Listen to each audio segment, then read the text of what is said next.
各位馬房春運戰，大家好。今次喺3月25號星期三，法律谷夜馬賽事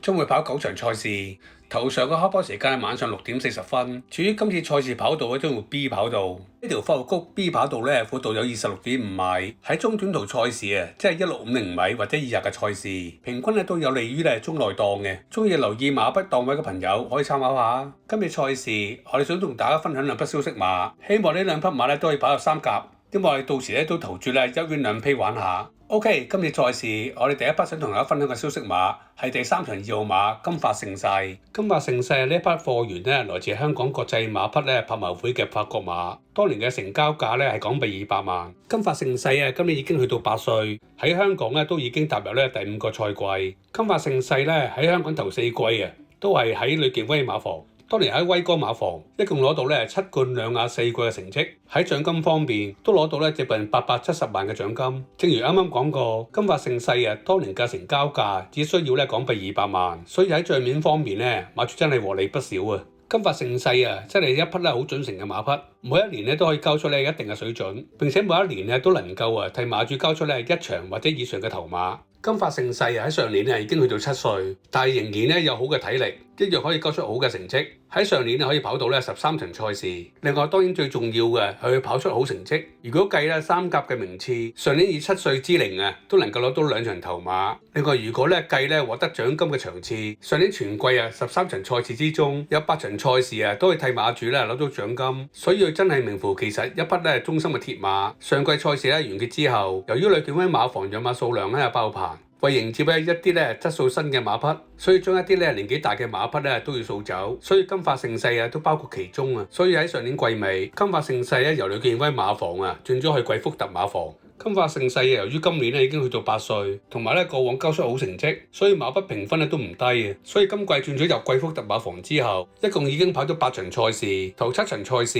馬房刻意部署同馬匹減分，所以每次演出都係普普通通，直至去到上一場賽事，金髮盛世可以由3班降落4班之後第2次出賽，冇即時轉路程。改跑之前已經曾經攞到3場頭馬嘅法律谷1002米，並且首次配騎師霍雲星。喺賠率方面，見到賠率對於今次賽事有所改變。正所謂飛到馬到，結果金髮盛世即時有表現，並且只係以1條緊嘅距離跑入一地第3，同時只係以短距離同頭馬擦身而過。其實呢場賽事雖然金髮盛世唔可以贏出轉倉之後第1場頭馬，但幕後開心見到呢匹8歲嘅老馬落咗4班之後，仍然有一定嘅實力。幕後深信佢有反彈嘅能力，並且好快就可以交出更好嘅表現。金髮盛世今日隔咗2個禮拜之後，再繼續報跑上次有表現嘅跑馬地1002米賽事。嚟緊嘅賽事金髮盛世雖然喺孭磅方面比上次孭多1磅，今次要孭到134磅，但係今次金髮盛世嘅檔位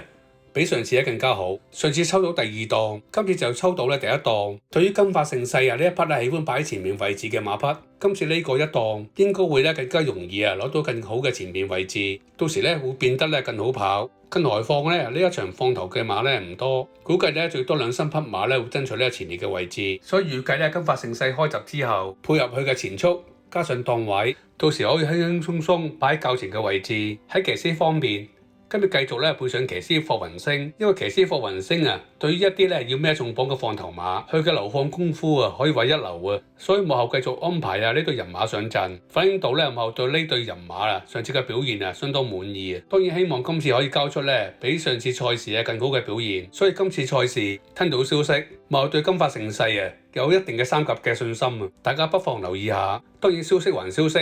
有啲嘢都要留意下，好似前2次都同大家分享過，話如果投注貴福特嘅馬嘅時候，一定要留意去馬匹嘅賠率，因為我哋前2次都曾經出過一個表，見過練馬師貴福特嘅養馬賠率，發現馬匹嘅表現同賠率都有直接嘅掛鈎。到現在為止貴福特至今贏咗18場頭馬，當中賠率由最熱嘅2.7倍，去到最冷只得15倍，令到佢冇乜大冷嘅賠率出現，甚至乎喺馬房包括位置嘅賠率。其實大多數都唔會去到太冷門，所以今次賽事如果金髮盛世臨場賠率比上次賽事突然變得太過冷門的話，反映到可能馬匹有問題。但相反，如果今次賠率比上次較為熱門，馬房應該有一定嘅信心，大家不妨參考下。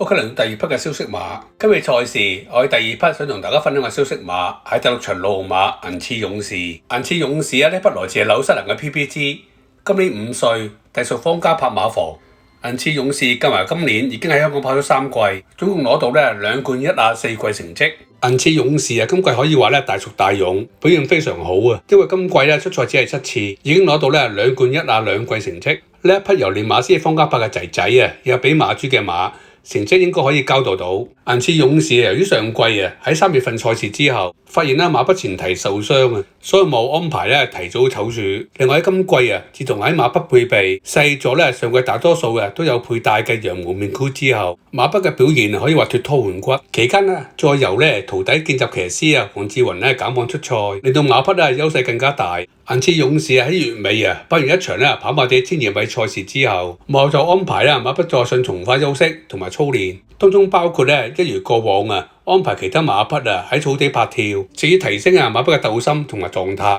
嚟緊嘅星期3賽事，銀刺勇士再繼續報跑跑馬地1200米賽事。較為特別喺今次賽事將會改用騎師麥文堅幫手策騎，練馬師方嘉柏同騎師麥文堅合作嘅次數唔係太多。喺數字上至今大家合作6場，當中得到1亞軍同埋1個季軍嘅成績。大家合作嘅上名率都算可以。其實喺上次法國野馬賽事，方嘉柏有心關照麥文堅。嗰晚第5場賽事富心星原本安排俾佢上陣，可惜麥文堅因為喺前幾場賽事墮馬受傷，餘下嘅場次唔可以上陣，所以錯失咗富心星嘅頭馬機會。由替工騎師艾少禮